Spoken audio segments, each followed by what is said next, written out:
Alors, aujourd'hui, nous allons entamer une série de leçons et de conférences dans le cadre du département pédagogique de la Haute École Paul-Henri Spaak. Je vous explique un petit peu un projet qui devrait s'étaler sur 4 ans, donc de 2007 à 2010, si tout va bien. Je dis bien que c'est un projet, il n'y a donc pas de certitude quant au suivi rigoureux du plan initial. Alors, il devrait y avoir 4 séries de conférences et de leçons. La première série s'intitulera « L'aventure de l'humanité, leçons sur l'histoire de l'humanité », qui se fera en collaboration avec des étudiants de première année, deuxième année et troisième année du baccalauréat en sciences humaines dans le cadre de la Haute École Paul-Henri Spaak. Ces leçons devraient durer grosso modo 1 heure et sont destinées plus particulièrement aux étudiants qui ont des difficultés à prendre des notes. Ce seront donc des leçons de synthèse récapitulative de la matière qui aurait été vue précédemment dans le cadre du cours d'histoire que je donne ici au département pédagogique de Nivelles. Ces leçons s'étendront de la préhistoire à l'époque actuelle et devraient comprendre donc une 40aine d'heures. Dans un deuxième temps, il y aura une série que j'ai intitulée « Exercices critiques, méthodologiques et didactiques du cours d'histoire ». Ces exercices se feront dans le cadre de l'unité de recherche, groupe de recherche de pédagogie appliquée, dont Yves Robé est le responsable au département pédagogique. Ces leçons porteront sur des exercices pratiques en collaboration avec les étudiants. Il y aura des exercices portant sur des analyses de texte, mais il y aura aussi des exercices plus thématiques qui porteront sur le dessin d'animation au cours d'histoire, en particulier à partir du dessin animé Le Prince d'Égypte, dont je ferai une analyse critique et une utilisation pédagogique. Il y aura une leçon sur la chanson engagée au cours d'histoire, qui portera plus particulièrement sur les guerres d'Espagne et d'Algérie, les élections françaises, la mondialisation. Il y aura également 2 leçons qui porteront sur l'utilisation, ou plutôt l'organisation d'excursions dans le cadre du cours d'histoire. Sur l'art roman, vraisemblablement à Nivelles, il y aura sans doute un tournage à Paris en tant que ville-musée. Il y aura également une séquence qui portera sur l'organisation d'une visite guidée par les étudiants. Il y aura également, enfin, un exposé sur la représentation du passé dans les manuels scolaires et le problème de la périodisation. Troisième série, qui s'intitulera « Histoire des systèmes de pensée ». Elle se fera dans le cadre de l'unité de recherche « Histoire des systèmes de pensée » dont je suis le responsable à la Haute École Paul-Henri Spaak. Le plan a été établi de la manière suivante. Premièrement, et nous commencerons aujourd'hui avec cet exposé, la place des intellectuels dans notre société. Ensuite, l'histoire de la devise républicaine. En 3, le principe d'égalité au XVIIIe siècle. En 4, le regard de l'autre, enquête sur la gauche radicale en Belgique. En 5, la laïcité belge dans tous ses états. En 6, fondements psychologiques et philosophiques des systèmes ternaires.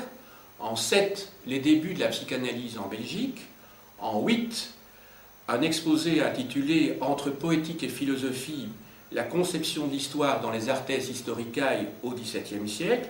Ça nous prendra plusieurs séances certainement, parce qu'il s'agit d'un travail conséquent que j'ai mené pendant plusieurs années.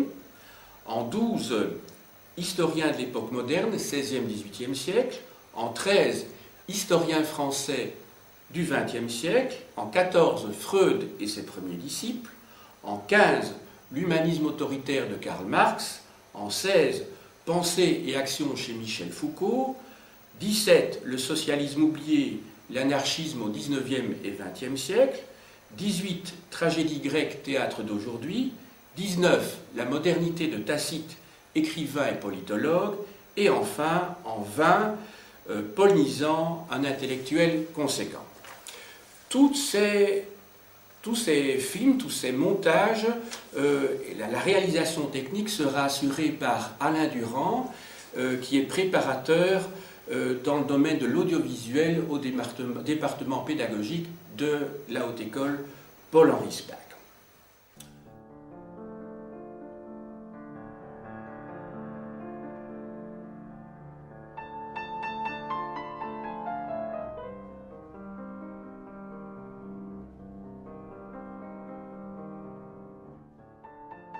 Première conférence. Elle porte donc sur la place des intellectuels dans notre société. Alors, le plan de mon exposé sera le suivant. Tout d'abord, je ferai un historique depuis la fin du XIXe siècle des intellectuels. Il ne s'agit pas de faire une histoire des idées ou une histoire des intellectuels ou une histoire intellectuelle de la France et la Belgique, certainement pas, mais cet exposé historique a comme objectif, a comme fonction d'illustrer un certain nombre de positions qui ont été prises par des intellectuels, ceux qui se sont considérés comme tels ou que l'on a considérés comme tels depuis la fin du XIXe siècle, et à partir desquels je voudrais essayer de dégager un certain nombre de caractéristiques qui me permettront, dans la dernière partie de l'exposé, d'essayer de tenter de dessiner un portrait de ce que c'est qu'un intellectuel aujourd'hui. Donc, l'objectif de cet exposé historique, qui comprendra quand même une partie importante de l'exposé, n'est donc pas de faire une histoire des idées, une histoire des intellectuels, mais bien de poser les jalons d'un portrait qui sera fixé en fin de conférence. Voilà. Alors, de quand date la notion d'intellectuel?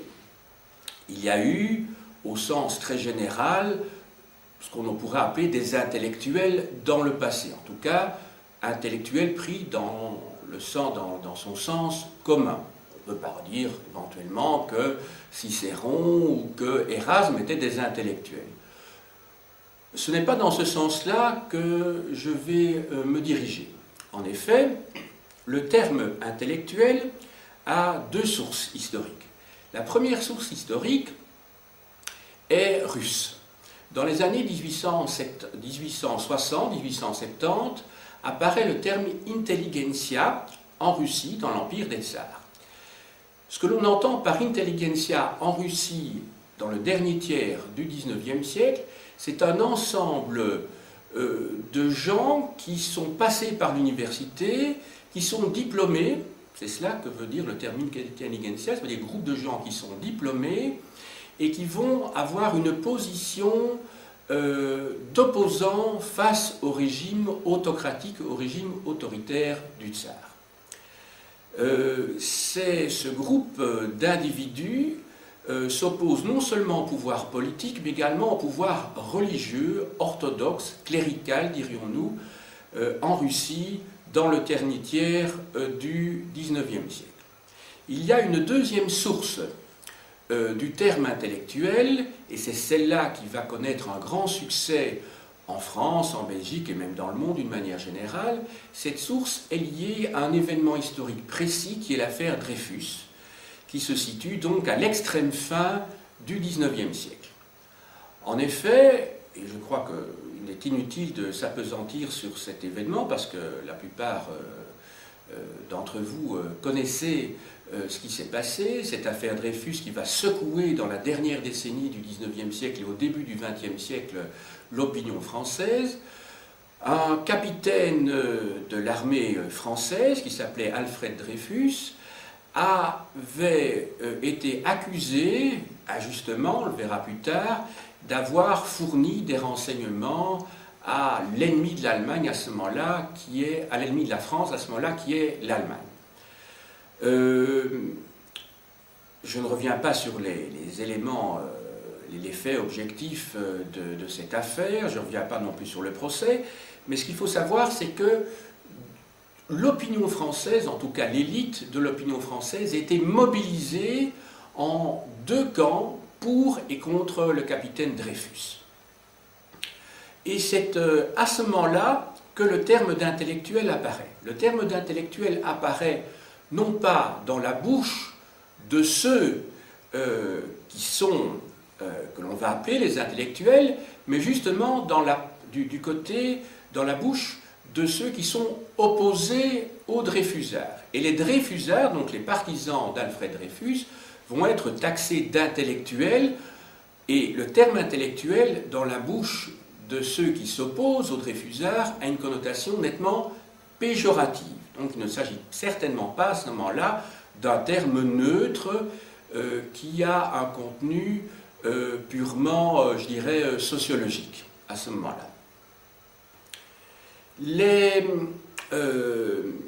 Du côté des Dreyfusards, on va trouver des journalistes, des avocats, comme Clémenceau par exemple. Zola est évidemment le plus célèbre lorsqu'il publie en 1898 dans l'Aurore son fameux article intitulé « J'accuse », article qui va être une véritable bombe en France à ce moment-là et qui va polariser les deux camps, qui va exaspérer également les passions. Et Émile Zola, romancier bien connu à ce moment-là, va démontrer que le capitaine Dreyfus est victime d'un véritable complot de l'opinion conservatrice en France, complot auquel participent l'armée, les hautes instances de l'État, l'Église, par exemple. Alors, qui trouve-t-on dans ce groupe d'intellectuels à la fin du XIXe siècle en France? Je l'ai dit, on trouve des avocats, on trouve des journalistes, mais il y a un groupe dont je ne vous ai pas encore parlé, c'est le groupe des professeurs du secondaire et des professeurs de l'enseignement supérieur, donc de l'université, qu'il ne faut pas confondre avec l'Institut de France, c'est-à-dire ceux qui connaissent les honneurs et qui siègent dans les différentes académies, entre autres sur le quai de Conti, en particulier ceux qui siègent à l'Académie française. L'affaire Dreyfus se clôt au bénéfice du capitaine Dreyfus, qui va être lavé complètement de tout soupçon, qui va donc revenir de son exil. En 1904, deuxième affaire, c'est l'affaire Talamas. Alors Talamas était un professeur d'histoire dans l'enseignement secondaire, officiel, donc dans l'enseignement laïque, l'enseignement de la République, qui a été muté à la demande de parents d'élèves parce qu'il avait osé expliquer à ses élèves que Jeanne d'Arc avait été victime d'hallucinations auditives. Et que donc, quand elle avait entendu la voix de Saint-Michel, eh bien, il s'agissait d'une hallucination et non pas d'une réalité. Ce qui est étonnant, c'est que la France, à ce moment-là, est dirigée par des laïcs purs et durs, si je puis dire. C'est en 1905 que la loi sur la séparation de l'Église et de l'État est votée, sur laquelle on vit toujours à l'heure actuelle dans la République laïque, puisque la laïcité est inscrite dans l'article 2 de la Constitution française. Et à ce moment-là, donc ce professeur va être muté, alors qu'on n'est pas du tout dans une ambiance cléricale. Alors qu'en Belgique, à la même époque, de 1884 à 1914, c'est un gouvernement catholique homogène qui dirige le pays. Alors ça va susciter beaucoup de remous, ça va susciter également des articles de journaux défendant ou s'opposant virulemment à ce professeur d'histoire. La Première Guerre mondiale intervient donc en août 1914. Jaurès, le chef de file du Parti socialiste, avait été assassiné peu de temps auparavant, et l'Union sacrée se forme face à l'ennemi, face à l'envahisseur germanique, et pendant cette période-là, il y a un relatif consensus entre la classe, je dirais, des intellectuels, entre guillemets. Après la Première Guerre mondiale, en France, de nouveau, l'opinion publique est divisée à propos de la guerre du Rif. La guerre du Rif, c'est cette guerre colonialiste que la France mène au Maroc. Il y a d'une part les conservateurs de la République impérialiste qui s'opposent à ce que nous pourrions appeler des intellectuels progressistes de gauche qui évidemment dénoncent à ce moment-là l'occupation et l'exploitation du Maroc par la France. Pour la première fois en 1925, des hommes, enfin des intellectuels, entre guillemets, je dis toujours entre guillemets parce que le terme n'est pas encore accepté par la totalité de l'intelligentsia française, pour la première fois, des hommes de droite utilisent et appliquent le terme intellectuel pour eux-mêmes. Donc, à ce moment-là, le terme, le mot, n'a plus de valeur péjorative. Il devient un nom commun pour désigner un groupe qui a un certain nombre de caractéristiques qui vont être définies dans la suite de mon exposé. Julien Bada écrit « La trahison des clercs » à cette époque-là, et Julien Bada dénonce la collusion entre un groupe de gens qui ont fait des études, des universitaires, des savants, et la politique. Il estime que les intellectuels n'ont pas à se mêler de politique parce qu'ils vont y perdre leur âme. Ils vont y perdre leur âme, ils vont perdre leur morale, et ils vont s'engager à certains moments dans des combats douteux. Dans les années 30, Gide, après avoir fait un voyage en URSS, qui va lui ouvrir les yeux sur la dictature stalinienne, va dénoncer la position du Parti communiste qui se méfie des intellectuels, justement. Gide est un grand intellectuel lui-même et il va être un compagnon de route du Parti communiste, mais en gardant ses distances parce qu'il a vu ce qu'était le paradis communiste et il s'est rendu compte que ce n'était quand même pas un lieu où la liberté de penser, la liberté d'expression, la liberté d'association pouvait s'épanouir. Un communiste, Paul Nizan, qui publie en 1931 Aden Arabi, qui est un superbe roman qui a touché toute une génération d'étudiants, et qui met en évidence le caractère bourgeois de la société de son époque. Il fuit, si je puis dire, dans le sud de l'Arabie pour essayer de trouver un monde nouveau, et puis finalement il va revenir en France parce qu'il se rend compte que ce n'était pas tout à fait, que son séjour ne lui aura pas apporté ce qu'il souhaitait, mais en tout cas ça lui a dessillé les yeux.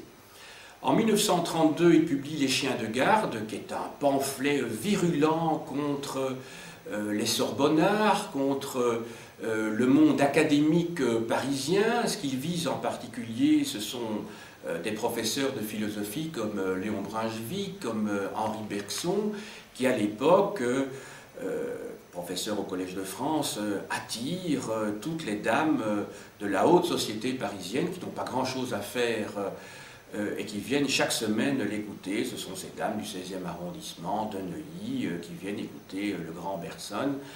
Hein, et voilà, ce sont des leçons, un auditoire très mondain devant lequel se trouve Bergson dans ces années-là. On progresse dans le temps. On arrive en 1936. 1936, c'est le Front populaire qui rassemble autour de Léon Blum les socialistes, les communistes et les radicaux. C'est aussi le moment où se déclenche la guerre civile en Espagne. Cette guerre civile en Espagne va opposer d'une part les putschistes du général Franco qui dirigeait un corps d'armée en Afrique du Nord et qui va débarquer sur le continent européen. Il va il va y réussir de conquérir l'Espagne. Il se trouve face à un gouvernement républicain légitime, démocrate. C'est un gouvernement de gauche mené par le Frente Popular, c'est-à-dire l'équivalent du Front Populaire en France, et qui groupe des communistes, qui groupe des socialistes, qui va regrouper également même des anarchistes, ce qui est un cas pratiquement unique dans l'histoire de ce mouvement politique. Ça va être une guerre terrible. Alors si je vous en parle, ce n'est pas tellement quant à l'aspect histoire politique ou histoire militaire, c'est qu'en France et dans le monde, cela va sensibiliser énormément les intellectuels. Des brigades internationales proches du pouvoir républicain vont être créées, qui vont donc s'opposer aux troupes franquistes, qui elles-mêmes seront aidées par Mussolini, qui seront également aidées par Hitler, qui enverra la Légion Condor. Et en France, des intellectuels, le plus célèbre étant Malraux, vont se mobiliser. Lui-même sera à la tête d'une escadrille pour se battre contre les troupes fascistes du général Franco.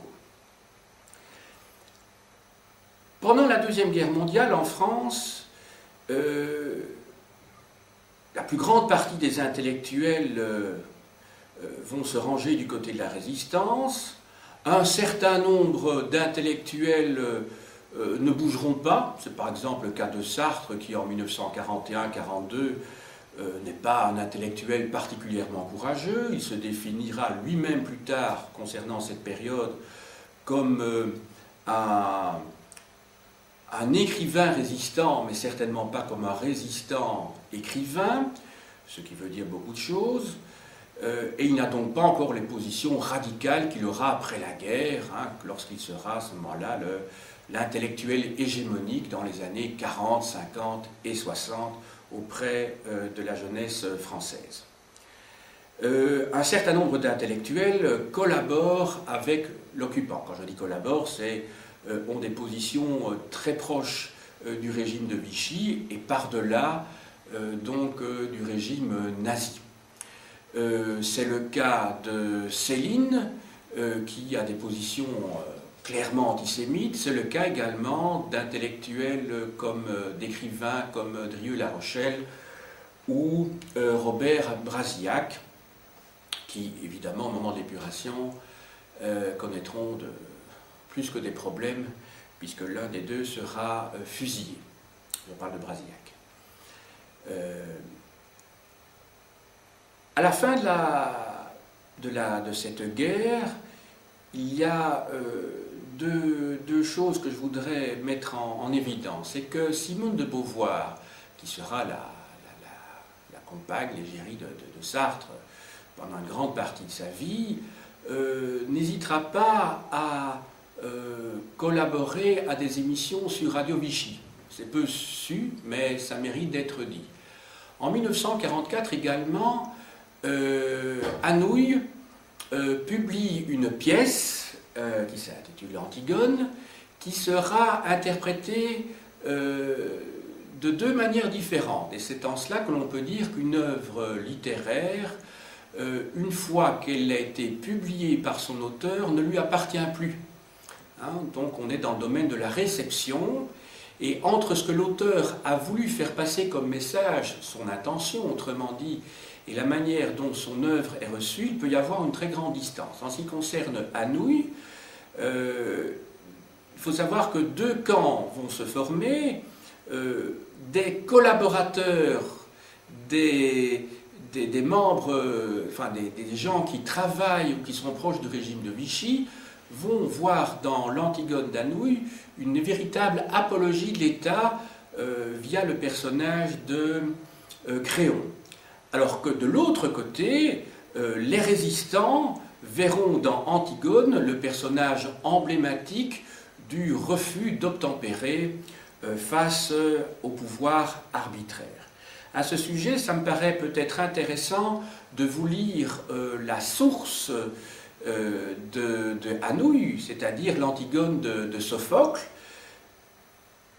Antigone dans laquelle Sophocle met bien en évidence cette opposition entre le pouvoir de l'État, le pouvoir de la cité, autrement dit le droit, et d'autre part ce que nous appellerions maintenant les droits de l'homme, c'est-à-dire un droit qui est supérieur, qui est transcendant à la vie de la cité. Même si dans la bouche d'Antigone, évidemment, ce droit, qu'on pourrait plutôt appeler la justice et non pas le droit, émane des dieux. Je vous lis donc ce passage célèbre. Donc je me sers de la traduction des tragédies de Sophocle dans l'édition de la collection des Unités de France, mieux connue sous le nom de collection Budet. Alors je vous rappelle peut-être la trame du récit de Sophocle. Édipe a été chassé de la cité de Thèbes parce qu'il avait tué son père, épousé sa mère, dont il avait eu des enfants, et sa présence à Thèbes avait été à l'origine une peste, d'une calamité qui était le signe que l'ordre des choses ne fonctionnait plus. Lui succède Créon, et Créon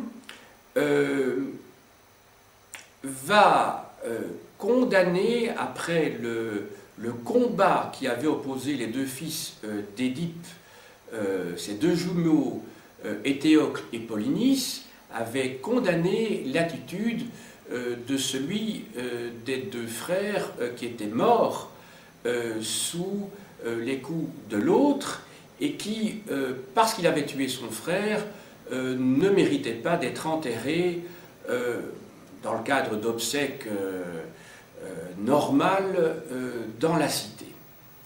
Il se fait que Antigone, qui est une des deux filles d'Édipe, ne respecte pas l'ordre du roi de Thèbes, Créon, et Antigone va donc ensevelir son frère pour qu'il ne soit pas la proie des vautours et pour que son âme n'erre pas dans les enfers à l'infini et ne soit qu'une ombre.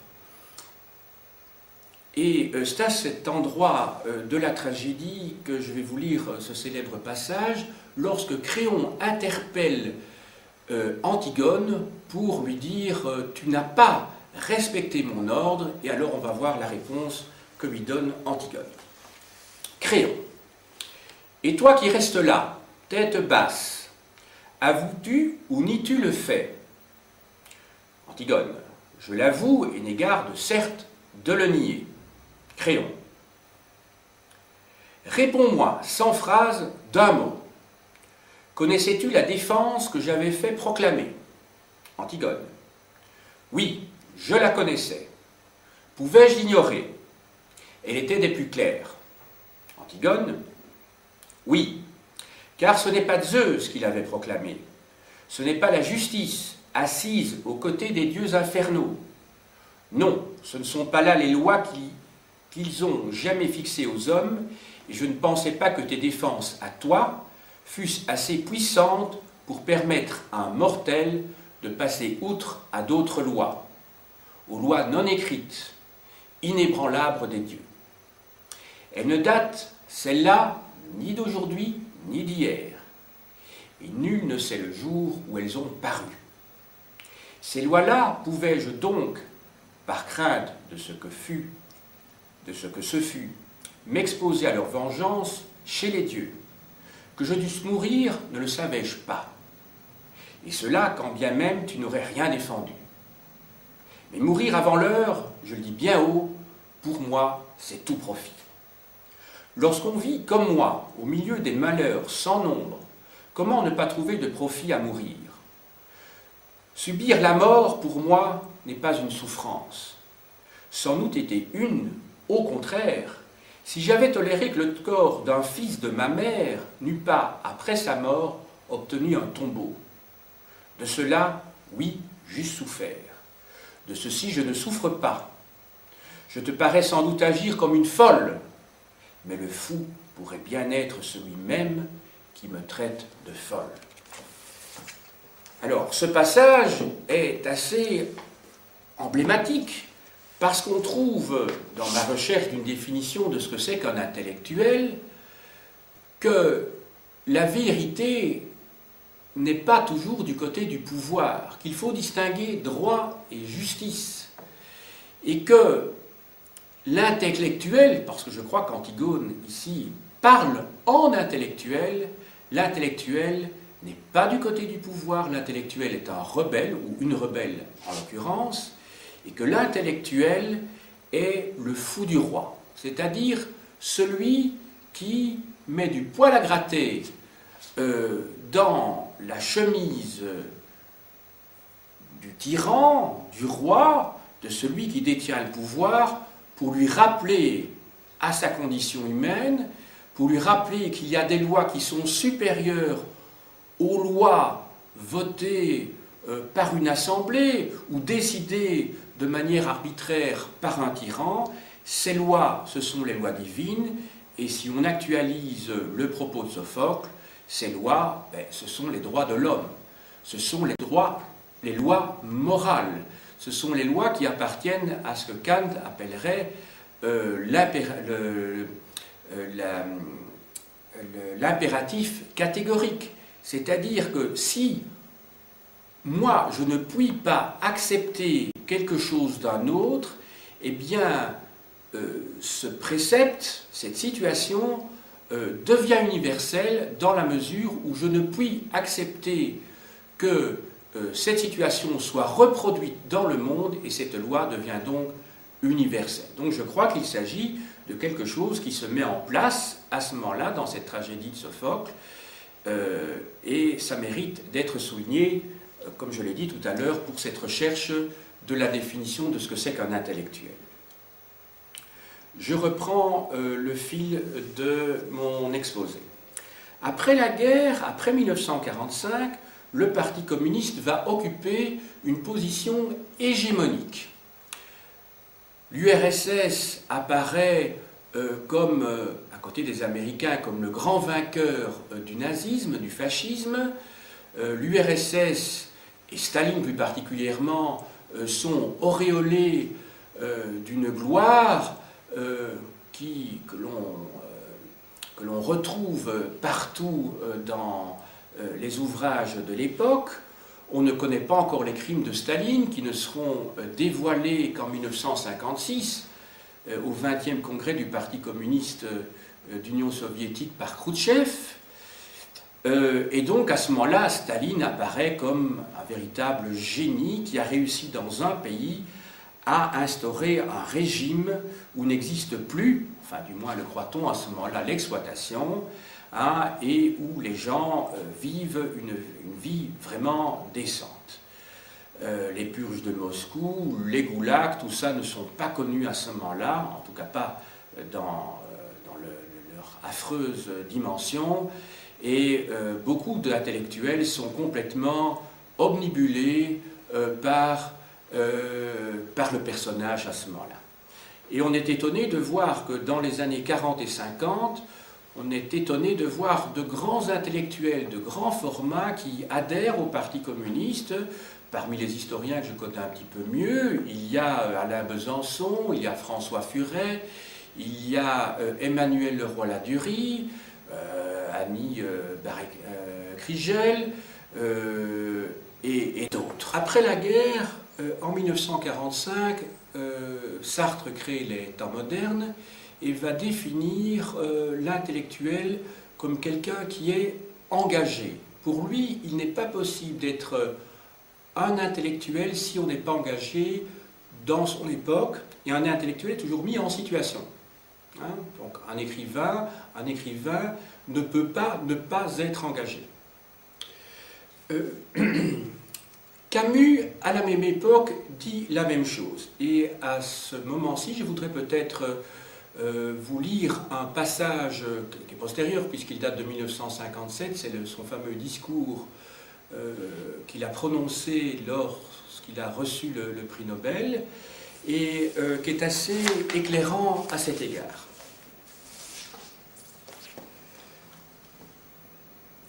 Au milieu de ce vacarme, l'écrivain ne peut plus espérer se tenir à l'écart pour poursuivre les réflexions et les images qui lui sont chères.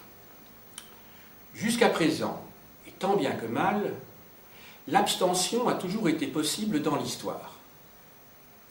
Celui qui n'approuvait pas, il pouvait souvent se taire ou parler d'autre chose. Aujourd'hui, tout est changé. Le silence même prend un sens redoutable. À partir du moment où l'abstention elle-même est considérée comme un choix, punie ou louée comme telle, l'artiste, qu'il le veuille ou non, est embarqué. Embarqué me paraît plus juste ici qu'engagé. Il ne s'agit pas en effet pour l'artiste d'un engagement volontaire, mais plutôt d'un service militaire obligatoire. Tout artiste aujourd'hui est embarqué dans la galère de son temps. Il doit s'y résigner, même s'il juge que cette galère sent le hareng, que les gardes-chiourmes y sont vraiment trop nombreux, et que, de surcroît, le cap est mal pris. Créer aujourd'hui, c'est créer dangereusement. Toute publication est un acte, et cet acte expose aux passions d'un siècle qui ne pardonne rien. Et plus loin dans son discours, dans toutes les circonstances de sa vie, obscures ou provisoirement célèbres, jeté dans les fers de la tyrannie, ou libre pour un temps de s'exprimer, l'écrivain peut retrouver le sentiment d'une communauté vivante qui le justifiera, à la seule condition qu'il accepte, autant qu'il peut, les deux charges qui font la grandeur de son métier, le service de la vérité et celui de la liberté. Quelles que soient nos infirmités personnelles, la noblesse de notre métier s'enracinera toujours dans deux engagements difficiles à maintenir. Le refus de mentir sur ce que l'on sait et la résistance à l'oppression.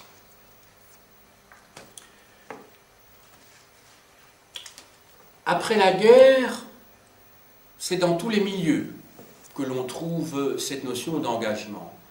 On l'a vu auprès de philosophes athées, on le trouve également chez l'ensemble des existentialistes, on le trouve également chez le fondateur du personnalisme chrétien, Emmanuel Mounier, qui estime que refuser l'engagement, c'est refuser la condition humaine.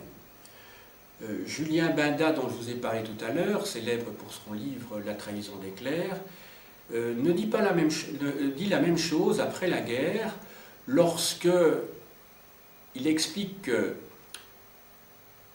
l'écrivain, l'intellectuel, doit être engagé, et ce qu'il dénonçait finalement, si l'on relit attentivement son livre, c'est que ce qu'il dénonçait, c'était les intellectuels qui se mettaient au service de l'idéologie dominante, à savoir la bourgeoisie à son époque. Dans les années 50, l'extrême droite n'est pas en reste. Un homme politique qui n'est certainement pas un intellectuel, Poujade, dont Jean-Marie Le Pen va se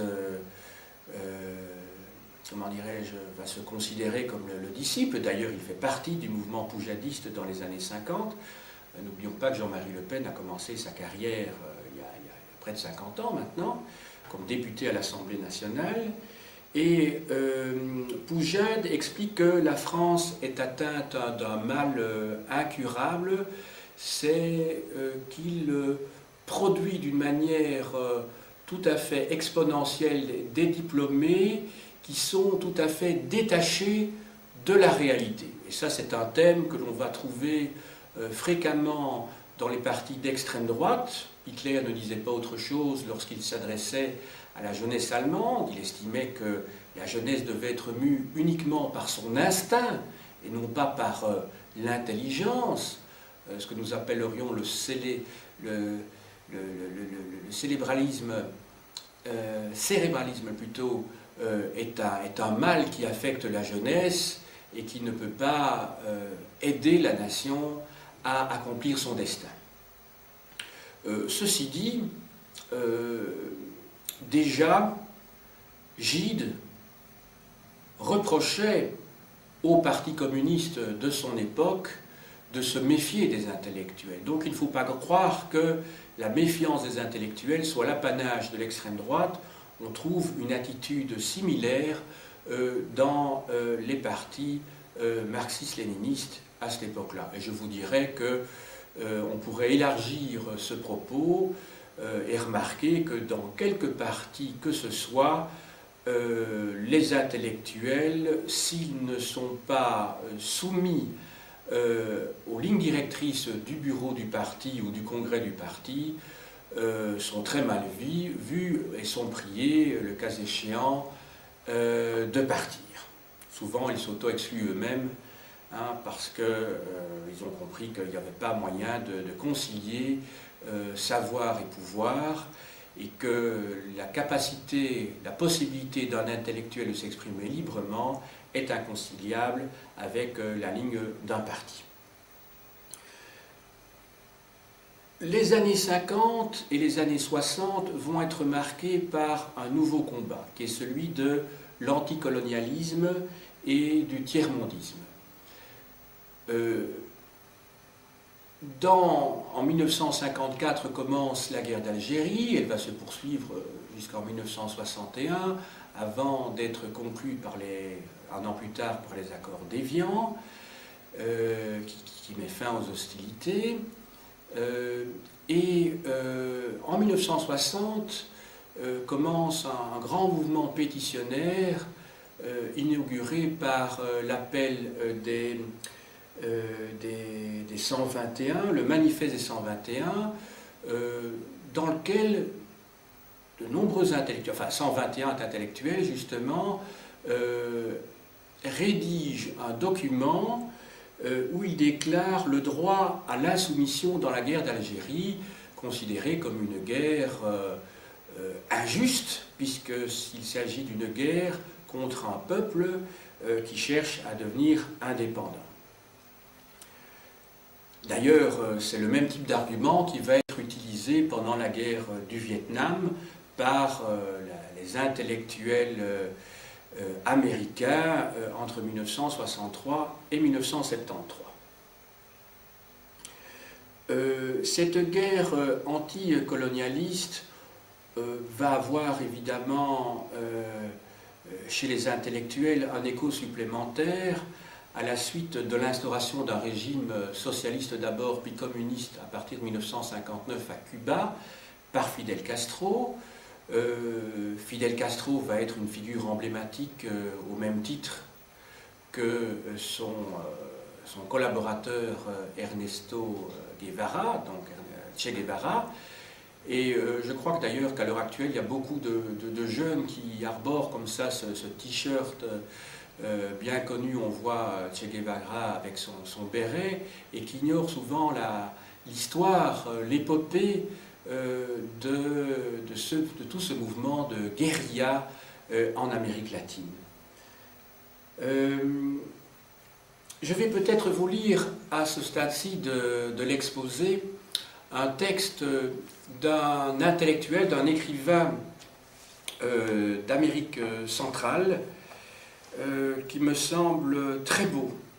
Il est dû à Otto René Castillo, qui était un révolutionnaire et qui a été arrêté en 1967, il a été torturé et finalement a été tué. Voici ce texte. Lettre aux intellectuels apolitiques de mon pays. Un jour, les intellectuels apolitiques de mon pays seront interpellés par l'homme simple de notre peuple. Il leur demandera ce qu'ils faisaient lorsque la patrie s'éteignait lentement, à petit feu, faible et solitaire. Il ne les interrogera pas sur leurs vêtements, ni sur leurs longues siestes après leur goûter, ni sur les combats stériles avec le néant, ni sur leur manière ontologique de faire de l'argent. Il ne les interrogera pas sur la mythologie grecque, ni sur le dégoût qu'ils ressentaient d'eux-mêmes quand l'un d'eux, en son fort intérieur, s'apprêtait à mourir lâchement. Personne ne leur posera de questions sur leur justification absurde, née à l'ombre d'un mensonge parfait. Ce jour-là viendront les hommes simples, ceux qui jamais n'eurent leur place dans les livres et les vers des intellectuels apolitiques. Ceux qui, tous les jours, pourtant, venaient leur apporter le lait et le pain, les œufs et les galettes de maïs, ceux qui conduisaient leurs voitures, veillaient sur leurs chiens et leurs jardins, et qui travaillaient pour eux. Et ils demanderont « Qu'avez-vous fait quand les pauvres souffraient et que se consumait en eux gravement la tendresse et la vie ?» Intellectuels apolitiques de mon doux pays, vous resterez sans réponse. Un vautour de silence vous dévorera les entrailles, votre propre misère vous rongera l'âme, et vous resterez muet, gêné de vous-même. Cette référence à ce vautour de silence qui vous dévorera les entrailles nous rapproche évidemment immédiatement du Prométhée enchaîné du tragédien grec Échille, donc le premier des trois grands tragédiens avec Sophocle et Euripide,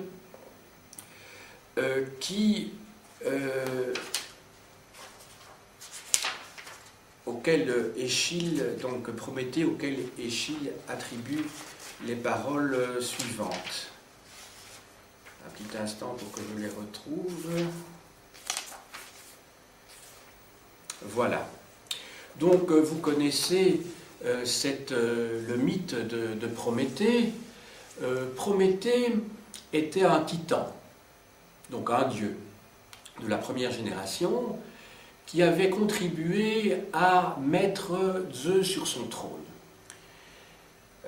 Mais Prométhée a donné aux hommes quelque chose qui était tout à fait interdit et qui fait le propre de l'homme, le feu. Souvenez-vous peut-être, pour l'anecdote, que dans le livre de la jungle, le roi Louis, qui est le roi des singes, veut à tout prix obtenir de Mowgli le secret de la fleur rouge, qui n'est rien d'autre que le feu qui distingue l'homme du singe. Et donc Prométhée va voler le feu aux dieux et va le donner aux hommes. Et pour avoir commis cet acte, il est condamné à être attaché, enchaîné sur un rocher, rocher sur lequel il restera jusqu'à la fin des temps, puisque c'est un dieu, il est immortel, et un vautour viendra lui déchirer les entrailles, éternellement ses entrailles, son foie repoussant après avoir été dévoré tous les jours. Donc supplice affreux, infernal. Et donc le Coryphée, donc le chef du chœur antique, après avoir interpellé Prométhée, entend la réponse suivante du Titan. Quant à l'objet de votre question, pour quel grief nous trache-t-il ainsi? Il, c'est donc Zeus, le roi des dieux. Je vais vous l'éclaircir. Aussitôt assis sur le trône paternel, sans retard, il répartit les divers privilèges entre les divers dieux. Le trône paternel, c'est donc le trône qu'occupait Cronos avant Zeus. Mais aux malheureux mortels, pas un mot, pas un moment, il ne songea. Il voulait au contraire en anéantir la race, afin d'en créer une toute nouvelle. À ce projet, nul ne s'opposait, que moi. Seul, j'ai eu cette audace. J'ai libéré les hommes et fait qu'ils ne sont pas descendus écrasés dans l'Hadès. Et c'est cela pourquoi aujourd'hui je ploie sous de telles douleurs, cruelles à subir, pitoyables à voir. Pour avoir pris les mortels en pitié, je me suis vu refuser la pitié, et voilà comme implacablement je suis traité ici, spectacle funeste au renom de Zeus. Prométhée apparaît donc ici comme le rebelle, celui qui s'oppose au pouvoir absolu. Et il ne le fait pas de manière inconsciente, puisque quelques vers plus loin, il dit « Mais tout cela, moi, je le savais. Voulu a été mon erreur, je ne veux point contester le mot. Pour porter aide aux hommes, j'étais moi-même chercher des souffrances. » Donc ce qui est intéressant ici, c'est de voir le côté intentionnel de l'acte de Prométhée, et je crois que ça nous rapproche également, ça donne un élément supplémentaire à cette recherche de définition de ce que c'est que l'intellectuel. On pourrait aussi rapprocher ce passage de l'apologie de Socrate de Platon. Vous savez que Socrate a été accusé d'impiété, c'est-à-dire de non-respect aux dieux, et à tort, estime-t-il, et qu'il a été condamné par un tribunal composé de citoyens, un tribunal vraisemblablement composé à l'époque de 500 citoyens, et il y a eu, à une trentaine de voix près, il a été condamné. Hein, donc, si mes souvenirs sont bons, ça devait être un rapport de 220 pour, contre, enfin il faudrait faire le calcul, je suis un mauvais mathématicien, et d'autre part, 240, enfin un truc pareil, donc vous faites le calcul pour arriver à 500. Hein, donc il y avait une légère majorité qui l'ont donc condamné à boire la ciguë, donc un poison. Socrate, contrairement à ce que l'on dit souvent de manière caricaturale, Socrate n'est pas celui qui se soumet aux lois de la cité. C'est plus subtil que ça. Lorsqu'il va accepter la sentence et boire la ciguë, il espère que par sa mort, il va donner mauvaise conscience à ceux qui l'ont condamné injustement, et que son acte aura une valeur presque éternelle.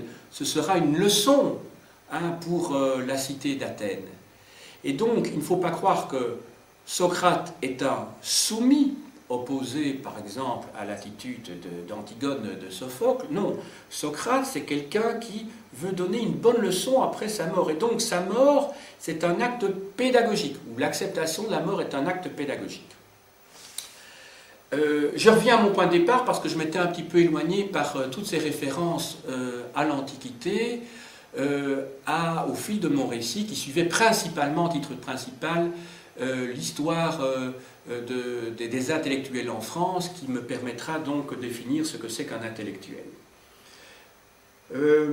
Dans les années 60, les sciences humaines exercent une véritable hégémonie sur la vie intellectuelle en France. C'est l'époque où règne sans partage sur les étudiants français, dans le domaine de l'anthropologie, Claude Lévi-Strauss, dans le domaine de la sémiologie et de la critique littéraire, Roland Barthes, dans le domaine de la philosophie, Michel Foucault, dans le domaine de la psychanalyse, Jacques Lacan, dans le domaine de la philosophie marxiste, Louis Althusser, etc., etc. On pourra en citer d'autres comme Jacques Derrida ou Gilles Deleuze également dans le domaine de la philosophie. Dans les années 70, Foucault va remplacer progressivement Sartre comme intellectuel hégémonique. Dans les années 90, on pourrait estimer que Pierre Bourdieu, occupe une place semblable. Foucault crée la notion d'intellectuel spécifique. De quoi s'agit-il? Alors l'intellectuel spécifique s'oppose à la notion d'intellectuel généraliste. C'était la notion, comment dirais-je, le qualificatif que l'on pouvait associer à l'intellectuel jusqu'à son époque. Intellectuel qui a une vision globale de l'homme, une vision globale de la société et qui a des objectifs universels. L'intellectuel spécifique, aux yeux de Foucault, lutte contre toutes les formes de pouvoir et essaie de débusquer dans la société le pouvoir partout où il se trouve et parfois dans les endroits auxquels on penserait peut-être le moins. Et c'est pour ça qu'il va s'attacher à circonscrire, à tenter de circonscrire le pouvoir par ses marges. C'est ainsi qu'il a travaillé sur l'asile, dans sa monumentale thèse sur l'histoire de la folie. C'est ainsi qu'il va également travailler sur le monde carcéral, dans Surveiller et punir. Il va travailler également sur le domaine de la sexualité, dans sa monumentale histoire de la sexualité, qui n'est pas une histoire de la sexualité, mais qui est une histoire du discours sur la sexualité, qu'il va étudier en particulier dans l'Antiquité, chez les chrétiens, chez les stoïciens, surtout dans la philosophie grecque. Il va travailler sur le monde de l'hôpital également, sur le monde de l'université, et il s'agit vraiment d'un intellectuel au sens où moi, je l'entends, et je vais le faire transparaître dans mes conclusions, c'est-à-dire que c'est un intellectuel engagé. Je dirais presque que le terme engagé me paraît superflu, superfétatoire. Il crée un groupe d'intervention pour les prisons, il crée également un groupe de réflexion sur les immigrés avec Pierre Bourdieu, qui va être son complice, son compagnon de route, pourrions-nous dire. Dans les années 70 se développent également, enfin depuis le milieu des années 60, les luttes féministes. En 1971 paraît le fameux appel des 343 salopes.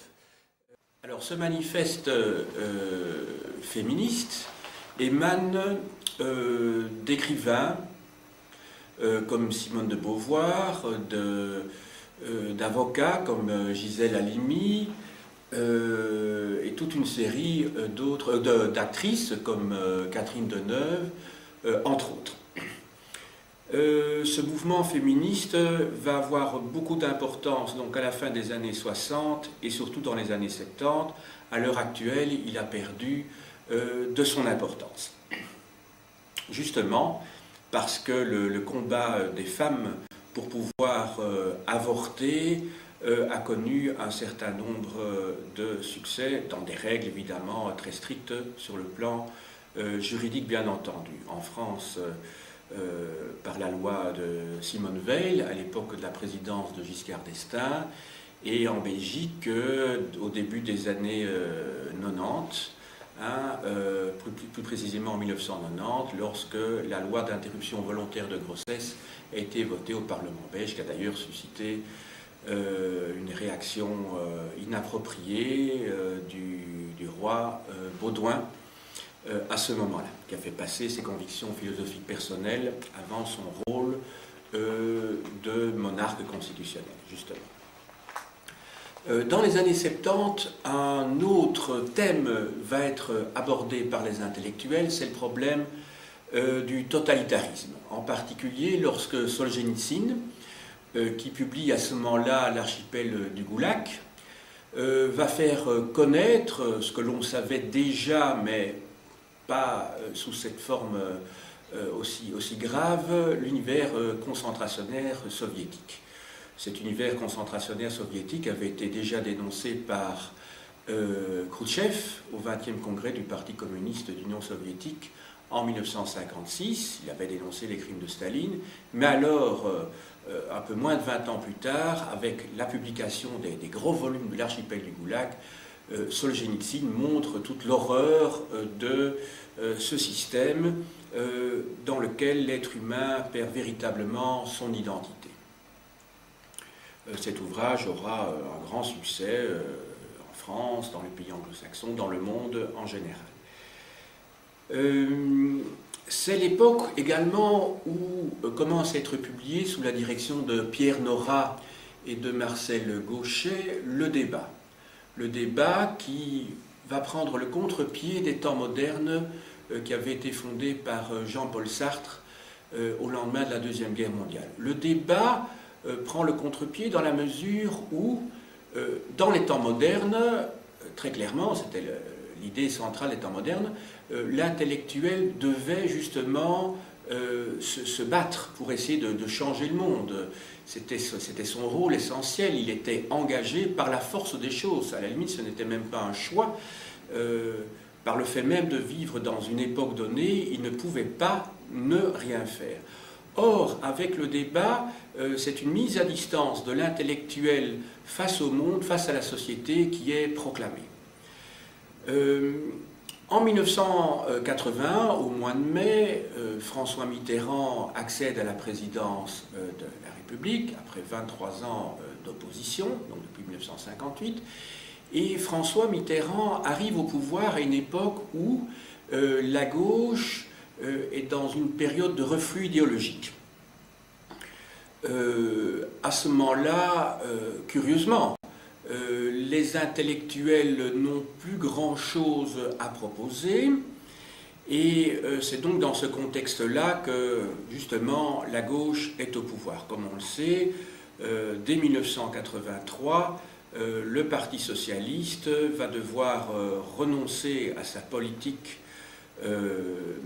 progressiste pour mener, avec Laurent Fabius qui succède à Pierre Mauroy, pour mener une politique dite de rigueur, dite d'austérité, qui n'est rien d'autre en fait qu'une adaptation au monde capitalisme, au libéralisme, qui connaît ses plus grandes heures, je dirais, dans les années 80.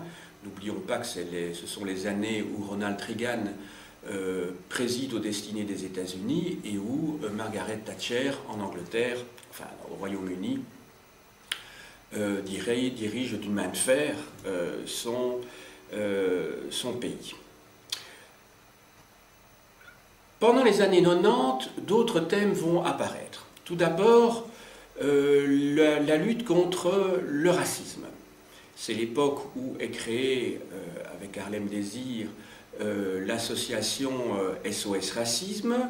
On doit se battre contre la montée de l'extrême droite, qui, comme on le sait, ce combat ne va pas être gagné, puisque en avril 2002, Jean-Marie Le Pen va arriver au second tour de l'élection présidentielle, dépassant Lionel Jospin, qui était premier secrétaire du Parti socialiste. Dans les années 90 également, un autre thème apparaît qui nous rapproche, qui nous ramène aux origines de l'histoire des intellectuels, c'est le problème de la laïcité. La laïcité à l'école en particulier. Et le problème du foulard va exacerber les passions. Le problème n'est pas clos, comme on le sait. Il y a des commissions qui ont été mises en place pour essayer de résoudre ce problème, qui contrevient à l'article 2 de la Constitution de la Ve République, qui met en évidence le caractère laïque de la République française. En 1990-91, un autre événement suscite la réaction des intellectuels, c'est la guerre du Golfe. Au mois d'août 1990, George Bush, le père de l'actuel président des États-Unis, va réagir fermement à l'agression du Koweït par Saddam Hussein, le président irakien. Après plusieurs mois de tergiversation, il met en place au mois de janvier une coalition de 29 pays qui va en un mois abattre le régime bassiste de Saddam Hussein. Et les intellectuels réagiront fortement à ce moment-là et d'une manière souvent partagée, parce que autant la deuxième guerre du Golfe, ou plutôt la guerre d'Irak, qui commence en 2003, en 2002-2003, suite aux attentats du 11 septembre 2001, et qui là a fait pratiquement, pas l'unanimité, mais la quasi-unanimité des intellectuels, surtout en France, autant en 1991, le problème était un petit peu différent. À ce moment-là, il s'agissait d'un régime dictatorial qui avait agressé un autre pays, même si ce pays n'était pas particulièrement sympathique quant au régime qui le gouvernait. Je pense à ce système féodal qui prévalait au Koweït jusqu'à cette époque-là. Depuis lors, il y a un timide mouvement de démocratisation qui s'est mis en place, mais les choses ne sont toujours pas idéales. Dans les années 2000, un autre thème va être mis en évidence. Bon, depuis déjà une dizaine d'années, on en parlait beaucoup, depuis qu'en 1995, Ignacio Ramonet avait publié un éditorial dans le Monde diplomatique en créant le concept de pensée unique. La pensée unique, c'est donc cette idéologie qui n'est plus concurrencée dans le monde par une autre, comme à l'époque de la guerre froide, puisque l'Union soviétique disparaît au mois de décembre 1991, et comment dirais-je, la pensée unique aux yeux d'Ignacio Ramonet, c'est donc cette idéologie néolibérale, ultralibérale, qui devient le catéchisme de tous les gouvernements et de toutes les organisations internationales dans le monde. Banque mondiale, Fonds monétaire international, Organisation mondiale du commerce, etc., etc. Les années 90 sont également marquées par une remise en question de l'universalisme supposé de la culture occidentale. C'est-à-dire que jusqu'à la fin du XXe siècle, l'intellectuel occidental apparaît comme, je dirais, le modèle, d'une certaine manière, d'une façon de penser le monde. Or, à partir de la fin du XXe siècle, et surtout au début du XXIe siècle, ce modèle est contesté par des intellectuels des ex-pays colonisés, donc souvent des pays du tiers-monde, dans le monde arabe également, dans le monde musulman plus généralement, et ce modèle est contesté au nom de l'identité culturelle nationale locale. Ce système est donc contesté, et c'est la raison pour laquelle de plus en plus le modèle laïque qui prévaut en France est contesté dans les pays musulmans par des intellectuels de haut niveau. On trouve également cette contestation dans les pays asiatiques, dans les pays africains qui mettent en évidence l'identité nationale. J'ai oublié de vous citer quand même un grand intellectuel des années 90 qui a succédé, si je puis dire, à l'hégémonie de Michel Foucault qui prévalait dans les années 70, c'est Pierre Bourdieu, que j'ai quand même cité lorsque j'ai parlé du groupe de réflexion concernant les immigrés qui avait été mis en place donc une quinzaine d'années plus tôt. Pierre Bourdieu s'intéresse en particulier dans toute une série d'ouvrages aux conditions de production des intellectuels. Il s'interroge sur le rapport des intellectuels à la télévision, aux médias, et il essaye de définir le rôle que les intellectuels devraient avoir dans le monde contemporain. Pierre Bourdieu également d'un point de vue très différent, parce que Pierre Bourdieu est très clairement un intellectuel de gauche progressiste, tient à ce que l'intellectuel garde son autonomie et ne soit pas inféodé à une idéologie et à un parti, comme ça avait été le cas longtemps d'intellectuels vis-à-vis du Parti communiste. Alors, à l'heure actuelle, en France, d'une manière générale, les intellectuels engagés se font de plus en plus rares, puisque Pierre Bourdieu est décédé voici quelques années. Alors, puisque mon propos est d'essayer de définir ce que l'on entend, ce que l'on pourrait entendre par intellectuel à l'heure actuelle, il me paraît important de dire que l'intellectuel est de plus en plus un individu anonyme. Il n'y a plus d'intellectuel hégémonique, comme par le passé, comme jadis. L'intellectuel, je crois, ça peut être presque monsieur tout le monde. Les pétitions se font de plus en plus nombreuses, grâce en particulier à Internet. Les manifestations ne sont plus dirigées par des grands intellectuels. Bien au contraire, il me semble que les universitaires ont de moins en moins de place dans cet engagement, parce que les universités, de plus en plus, formatent les individus et non plus leur rôle, comment dirais-je, extérieur qu'elles avaient auparavant, avec cet esprit critique qui caractérisait les savants. De plus en plus, les liens entre l'université, le pouvoir politique, l'entreprise sont nombreux, et par conséquent, le degré de liberté, consciemment ou inconsciemment, est de plus en plus réduit. Les universités ont de plus en plus besoin, dans le cadre de cette privatisation galopante dans le monde contemporain, ont de plus en plus besoin de subsides, soit du public, dans le cadre de contrats déterminés, par exemple venant d'hommes politiques, soit du privé pour faire fonctionner ces laboratoires dans le domaine des sciences et des sciences appliquées. Donc il y a de moins en moins d'autonomie dans le monde universitaire aujourd'hui.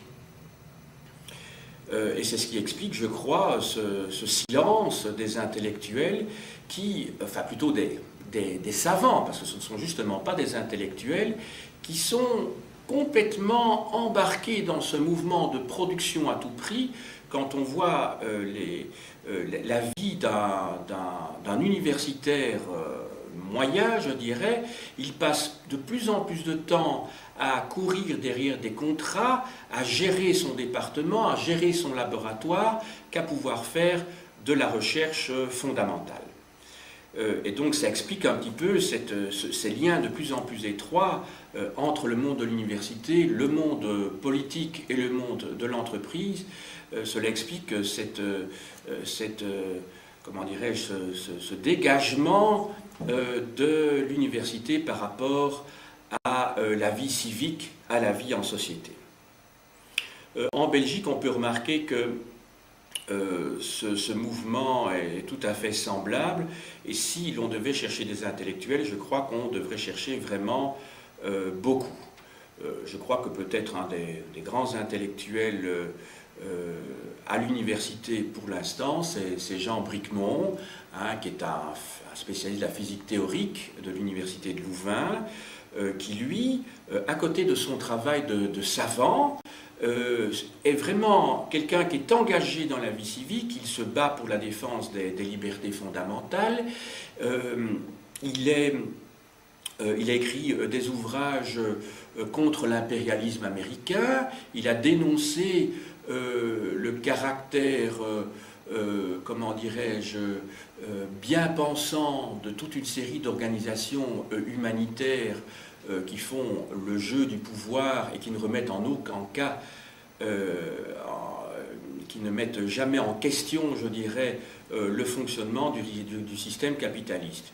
Il y a encore quelques autres intellectuels qui ne sont pas spécialement des grands savants, je ne voudrais pas les vexer, mais des gens que l'on voit dans les médias et qui sont engagés dans des manifestations, comme Anne Morelli, par exemple, à l'université de Bruxelles, et qui est fréquemment présente sur les plateaux de télévision. Mais pour le reste, je crois que les intellectuels, ils sont de plus en plus anonymes, c'est-à-dire ce sont des gens qui s'occupent de toute une série de problèmes concrets, qu'il s'agisse des sans-abri, qu'il s'agisse des sans-papiers.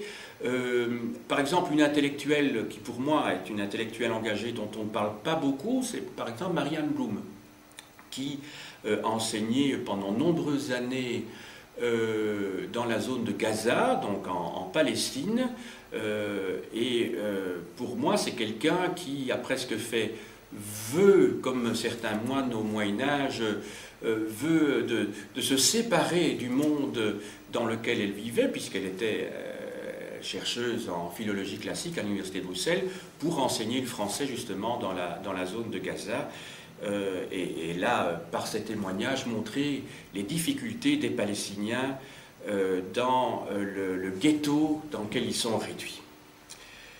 Alors, à l'heure actuelle, quels sont les lieux d'expression des intellectuels? Alors, ces lieux d'expression se sont déplacés de la littérature au sens strict, je pense évidemment à des Gide, à des Malraux, à des Sartre, à des Simone de Beauvoir, vers d'autres lieux. À l'heure actuelle, je crois que le théâtre contestataire a de plus en plus de place. On peut le voir dans tous ces petits théâtres, en particulier à Bruxelles ou à Paris. Il y a toujours des écrivains qui sont fortement engagés. Je pense au prix Nobel portugais José Saramago, qui a écrit cet ouvrage remarquable, enfin c'est pas un ouvrage, un roman qui s'appelle La lucidité, qui met en scène les habitants d'une cité au moment des élections, et les citoyens de cette cité ont décidé tous de voter blanc parce qu'ils sont conscients que finalement voter ne sert à rien et que quoi qu'on vote, le système sera toujours le même et ne sera pas remis en question. Ce qui suscite évidemment une réaction du gouvernement qui encercle la ville où ces citoyens ont décidé de voter blanc. Il y a également la photo. La photo a pris de la place dans le courant du XXe siècle et pourrait, je crois, avoir un rôle de plus en plus important. On sait le rôle considérable dans les mémoires, dans les souvenirs, que certaines photographies ont laissé, ont gravé. Je pense à cette petite fille qui court nue, brûlée par le napalm sur cette route au Vietnam, à la fin des années 60. On sait que il y a eu cette photo qui avait quelque chose de très malsain, mais qui a laissé des traces. C'est cette petite fille colombienne, si mes souvenirs sont bons, qui était coincée par des barres métalliques et dont on a vu la tête pendant plusieurs jours à la télévision parce que l'eau lui arrivait vraiment à la hauteur du cou et on ne pouvait plus que la filmer par hélicoptère. Bon, évidemment, ça c'est très malsain, mais en tout cas ce sont des images qui émeuvent beaucoup et qui ont certainement plus d'impact que certains livres de grands penseurs qui ne sont lus que par quelques centaines de personnes. Il y a beaucoup de photos comme ça, comme cette photo également au moment de la guerre du Vietnam, où on voit cette femme qui est en train d'offrir une fleur à des policiers américains. Dans le domaine c'est pas une photo, mais de la télévision, pensons à cette image de juin 1989, lorsqu'on a vu ce tank chinois sur la place Tiananmen, qui était en train de bouger alors qu'il y avait devant lui un manifestant dont on ne connaît pas le destin, mais qui vraisemblablement n'a sans doute pas été écrasé par le tank, mais a dû être fusillé, puisqu'il y a eu plusieurs milliers de personnes qui ont été emprisonnées ou fusillées au lendemain de ce qu'on a appelé le printemps de Pékin. À côté de ça, il y a aussi le cinéma. Le cinéma, à une époque où l'image a énormément d'importance, le cinéma joue un rôle important. Je pense, dans la dénonciation du régime américain, et en ce qui concerne la position de Bush au moment de la guerre en Irak, je pense au film 9/11 de Michael Moore, qui dénonce de manière ironique le personnage de Bush et qui montre comment cette décision a été prise et que finalement c'est un lobby de quelques pétroliers qui sont à l'origine de cette guerre d'Irak.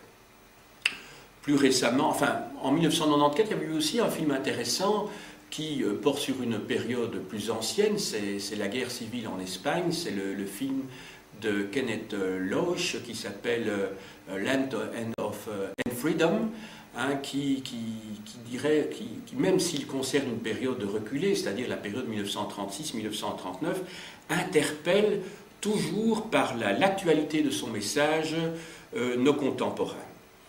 Un beau film aussi qui est sorti en 2006, c'est le film Le vent se lève, je donne le titre donc en français, c'est un film britannique, si mes souvenirs sont bons, qui met en scène la lutte des Irlandais contre les Anglais, donc à la fin, aux environs des années 1920. Donc je crois que le cinéma, de plus en plus, après une période de relative accalmie, surtout dans les années 80, ce qu'on appelait les années de plomb, revient au devant de la scène pour essayer de faire passer des messages d'ordre politique et conscientiser les populations aux problèmes de notre société d'une manière générale. Alors, je pense aussi, comme autre film, aux films qui ont été présentés il y a moins d'un mois, donc à la fin du mois d'août et au début du mois de septembre 2007 à la Mostra de Venise, le film de George Clooney et d'autre part le film de Brian De Palma sur la guerre en Irak. Voilà, donc je crois que le cinéma est certainement un intermédiaire, un média très important pour la diffusion et comment dirais-je, la conscientisation, comme je le disais tout à l'heure, de la population. Autre média important qui a beaucoup d'impact alors que ses moyens sont extrêmement réduits, c'est la caricature. Pensons à l'impact de certaines caricatures de Wolinski dans Le Monde, de Plantu dans Charlie Hebdo, de Viaz également, ou tout simplement dans Le Vif Express de Vado. Parfois, en quelques coups de crayon, on peut stigmatiser la position de certains hommes politiques qui agissent sur le théâtre du monde. Voilà, donc quelques éléments. Et alors, il y a bien sûr Internet, qui est devenu un média essentiel dans la vie de tous les jours, et il y a un certain nombre de sites de sites qui permettent d'avoir une vision alternative sur l'actualité. Je pense à Bruxelles, par exemple, comment il s'appelle, au site CEBAM, donc le centre bruxellois des médias alternatifs. Il y a aussi Intimédia, par exemple, en Belgique, pour ne citer que ceux qui me viennent à l'esprit. La musique, il ne faut pas négliger cet aspect des choses, c'est que la musique est très écoutée par les jeunes, les adolescents, et la musique permet de faire passer un certain nombre de messages également, et une chanteuse comme Diams, par exemple, en France, met en évidence toute une série de problèmes qui se passent dans les banlieues, dans ces cités où il y a des bars, et où la violence est expliquée dans ces chansons justement par un désarroi social que vivent les populations issues de l'immigration. Voilà, je n'ai pas dit pour autant que Diams était une intellectuelle, mais elle peut relayer un certain nombre de choses qui peuvent être décryptées par d'autres. Je dirais que Diams, c'est plutôt un cri du cœur, mais dans lequel se retrouvent beaucoup de jeunes à l'heure actuelle, c'est ce qui explique évidemment son succès.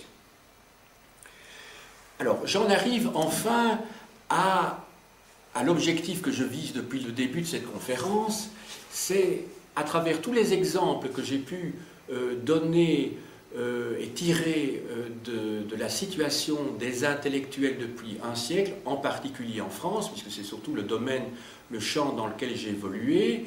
Il y a bien sûr des intellectuels dans d'autres pays. Je pense en particulier à Antonio Negri en Italie, qui est un des meneurs de l'opéraïsme. Bien sûr, il y a Noam Chomsky aux États-Unis, il y a Habermas en Allemagne. Donc j'ai essayé de circonscrire mon champ d'enquête principalement à la France. Donc j'en arrive maintenant à essayer de définir ce qu'on entend par ce que j'entends, parce que j'assume tout à fait la subjectivité de mon propos, qui va peut-être réduire l'usage du terme intellectuel, alors que d'habitude beaucoup de gens l'utilisent dans un sens tout à fait extensif. Alors qu'est-ce que c'est qu'un intellectuel pour moi? D'abord, je vais dire ce qu'il n'est pas à mes yeux.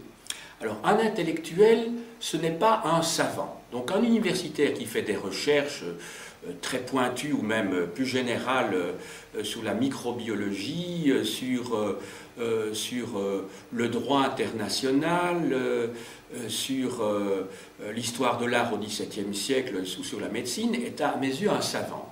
Il exerce une fonction intellectuelle, une profession intellectuelle, mais ce n'est pas un intellectuel au sens où je l'entends. Il faut également distinguer l'intellectuel de ce que j'appellerais le penseur. Alors le penseur, c'est celui qui pense la société, qui pense des concepts, qui n'est pas obligatoirement un savant, donc un chercheur, je dirais, dans la recherche fondamentale, qui est ce qu'on aurait appelé jadis un philosophe, mais qui pour autant ne cherche pas dans ses ouvrages à trouver des solutions pour changer le monde. Donc ça, c'est un penseur. Il essaye d'expliquer ce qui se passe. À côté de ça, il y a ce que j'appellerais le clerc. Alors le clerc, c'est plus le curé, c'est plus le prêtre comme au Moyen-Âge ou à l'époque jusqu'au XVIIIe ou XIXe siècle. Le clerc, c'est celui qui prétend savoir à partir d'un corpus défini ce que c'est que la vérité. Alors le clerc au Moyen-Âge, c'est celui qui connaît la Bible, qui fait de l'exégèse et qui prétend détenir la vérité à partir d'un corpus bien défini. Au XXe siècle, c'est par exemple l'intellectuel, ce qu'on appelle l'intellectuel communiste. Alors, dans les intellectuels communistes, il y a ceux qui ne veulent pas sortir des textes sacrés, Marx, Lénine, Trotsky, le cas échéant, s'ils sont trotskistes, Mao, Engels, Gramsci, que sais-je, dont toute une série de penseurs qui ont vraiment agi dans leur temps, mais qui ne cherchent pas à critiquer les fondateurs de ce qu'on pourrait appeler une véritable religion. Donc pour moi, là, ce ne sont pas des intellectuels, ce sont des clercs. À côté de ça, il y a aussi les intellocrates, qui ne sont pas des intellectuels. Les intellocrates, ce sont ceux qui évoluent dans le monde de l'édition. Par exemple, ces journalistes qui organisent, qui présentent des émissions culturelles. Jadis, ça a été Bernard Pivot pendant des années, avec Apostrophe, puis avec Bouillon de Culture. Il a eu d'ailleurs toute une série de successeurs, comme Bernard Rapp, comme Guillaume Durand maintenant, comme Franz-Olivier Gisbert et d'autres. Alors pour moi, ce sont des intellocrates, au sens où en 1981, Rothman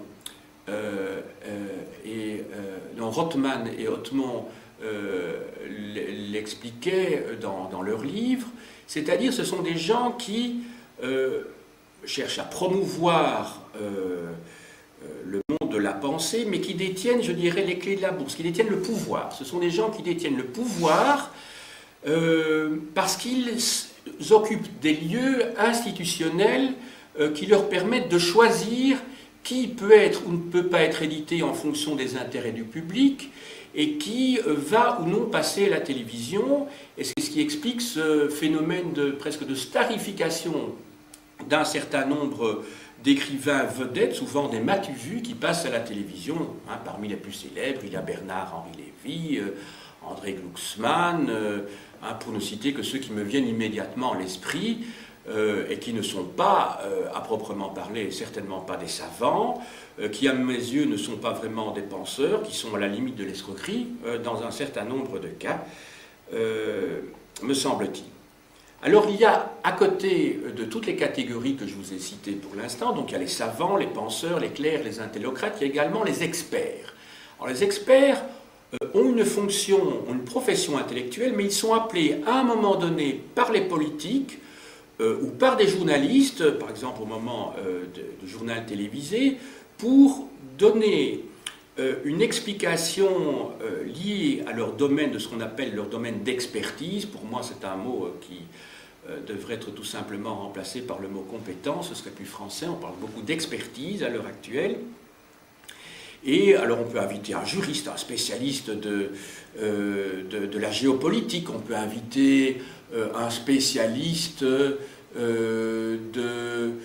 l'économie dans telle ou telle région. À proprement parler, ce ne sont pas des intellectuels. Ils sont là pour donner un, comment dirais-je, un avis, mais un avis sur base de leurs compétences, de leurs diplômes, des livres qu'ils ont écrits, mais ils ne sont pas là pour changer enfin, leur objectif n'est pas de changer la société. Donc vous voyez que je réduis la définition d'intellectuel à quelque chose qui peut paraître assez circonscrit, mais qui permet d'éviter les confusions comme on le fait généralement. Alors, c'est quoi un intellectuel à mes yeux? C'est d'abord un être un peu hybride. C'est quelqu'un qui, effectivement, a une formation rigoureuse sur le plan intellectuel. C'est souvent un universitaire, mais pas toujours. Ça peut être un artiste. On a parlé de réalisateur de cinéma. Ça peut être un peintre, par exemple. Ça peut être aussi un caricaturiste, un photographe, un homme de théâtre, un dramaturge. Alors, l'intellectuel, c'est à la fois un héritier du prêtre et du prophète, comme il y en avait en Israël à partir du 7e, 6e siècle avant notre ère. Il est l'héritier aussi des clercs et des lettrés, de ces philosophes du XVIIIe siècle qui inaugurent l'ère de la rationalité, mais c'est avant tout un créateur ou un médiateur. Je crois que ça me paraît important de définir l'intellectuel comme un créateur ou un médiateur. Un créateur, ça peut être celui qui crée des concepts pour repenser le monde et qui essaye de trouver une solution pratiquement à partir du concept élaboré.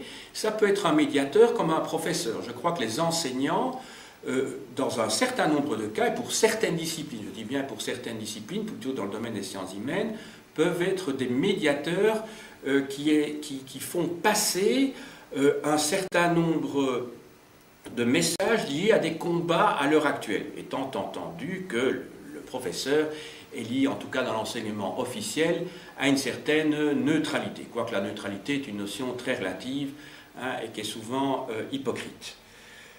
L'intellectuel, à mes yeux, est donc quelqu'un qui est engagé, qui est certainement critique. Il ne doit pas hésiter à pratiquer le blasphème face au pouvoir établi. Un intellectuel qui est soumis au pouvoir, et quand j'entends le pouvoir, ce n'est pas spécialement le pouvoir, c'est l'idéologie dominante d'une manière générale. L'intellectuel est quelqu'un qui est vigilant, c'est certainement un rebelle. Un intellectuel qui n'est pas un rebelle, ce n'est pas un intellectuel, c'est peut-être un savant, c'est peut-être un penseur, c'est beaucoup de choses, mais ce n'est pas un intellectuel. L'intellectuel garde également toujours, et ça c'est pas neuf, une vision globale de la société. Son point de vue sera toujours de ramener les choses à l'universel. Il doit également être cohérent dans sa vie. Donc là, on rejoint presque la sagesse antique. L'intellectuel est un philosophe. Il a une manière de vivre. Autrement dit, l'intellectuel fait ce qu'il dit. Et vice-versa. Autrement dit, un intellectuel qui condamne le libéralisme, qui condamne le mode de production capitaliste et qui, en même temps, prend son billet d'avion chez Ryanair quand on connaît les conditions de travail des employés de cette compagnie, mais n'est pas cohérent avec lui-même. On sait que les contrats de travail, c'est ce qui explique d'ailleurs le succès de ces compagnies low cost, sinon ils ne pourraient pas arriver à de tels prix. Même chose, si on est un intellectuel et qu'on achète ses meubles chez Ikea, ça n'a pas pas de sens, parce qu'on sait que IKEA n'a pas respecté toute une série de conditions élémentaires des droits des travailleurs. Hein. On sait que des enfants ont travaillé pour IKEA à travers le monde.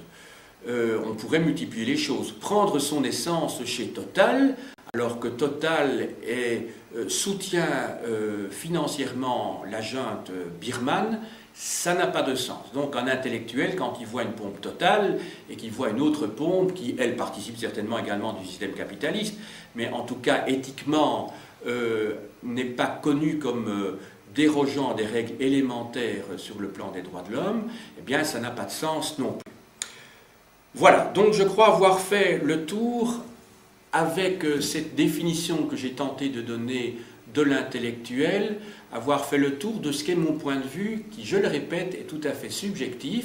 D'autres auront peut-être une vision plus extensive de ce que c'est qu'un intellectuel, mais moi je tenais vraiment à faire le distinguo entre l'intellectuel d'une part et d'autre part le savant, le penseur, l'intellocrate, le clerc, l'expert, et donc on peut être intellectuel sans être intellectuel engagé. Donc je reviens peut-être et je nuance peut-être ce que j'ai dit précédemment. Si dans ces ouvrages, par ces films, on estime qu'il faut vraiment trouver des solutions, mais un intellectuel engagé, c'est peut-être celui qui ira dans les manifestations, qui va rédiger des pétitions et sera peut-être un peu plus actif, sera plus engagé justement dans la vie civique, pas seulement dans son pays, mais sur le plan mondial.